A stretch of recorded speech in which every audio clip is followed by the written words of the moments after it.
Would you eat rotting camel meat just to survive a royal dinner?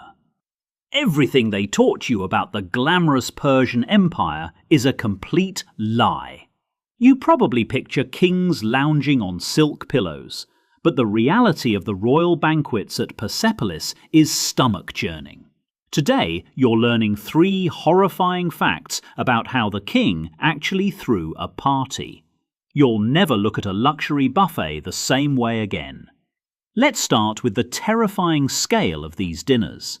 Imagine trying to feed 15,000 people every single day.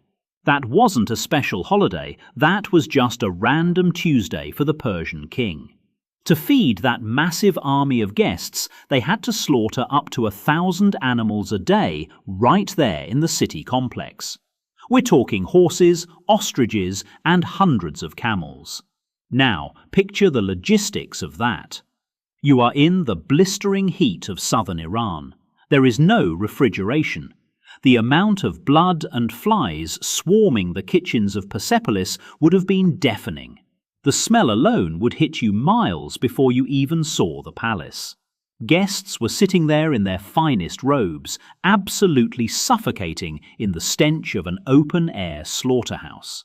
And what exactly were you eating while choking on those fumes? If you were sitting at the outer tables, you weren't getting prime rib. The records show they served whole roasted camels and horses. But because they had to cook so much meat over massive open fire pits, it was notorious for being burned to a crisp on the outside and dangerously raw on the inside.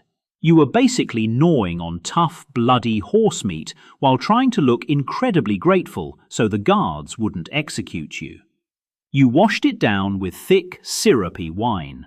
Oh, and you didn't even get to eat with the king. But the grossest part isn't even the raw meat or the flies. The real nightmare was what was happening at the center of the room, behind a massive curtain. Because the king was hiding a deeply paranoid secret. The King of Kings never actually ate with his guests. He sat completely alone in a separate room, or hidden behind a thick veil. Why? Because he was terrified someone was going to poison him.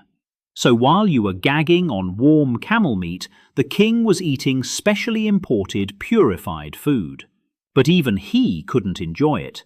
Every single bite he took and every drop of wine he drank had to be consumed by a royal taster first. Imagine the tension in that room.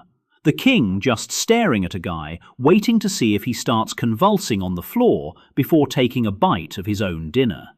The entire feast was a daily game of Russian roulette. They used heavy gold cups, believing the metal would react to poison. Here is the absolute craziest thing you need to understand about these banquets. The guests weren't even eating most of the food. It was a bizarre, twisted economy. The king sent half-eaten scraps from his personal table to specific nobles. Getting a chewed-on bone from the king was considered the highest honor. You were expected to take it home and cherish it. For the lower-ranking guests, the banquet was literally their paycheck. They brought massive sacks, stuffed them with whatever greasy meat they could grab, and dragged it home to sell. The whole party was just an elaborate way to distribute rations. It wasn't luxury dining. It was a chaotic scramble for survival disguised as a party. So when you put it all together, the grand feasts of Persepolis weren't about fine dining at all. They were a calculated display of absolute, terrifying power. The king forced thousands of men to sit in the sweltering heat, smelling slaughter, eating tough meat, and begging for his literal table scraps, just to prove he owned them. It was psychological warfare served on a silver platter. So, knowing what you know now about the raw camel, the flies, and the constant threat of poison, what would be your strategy to survive a dinner with the King of Kings? Let me know down in the comments.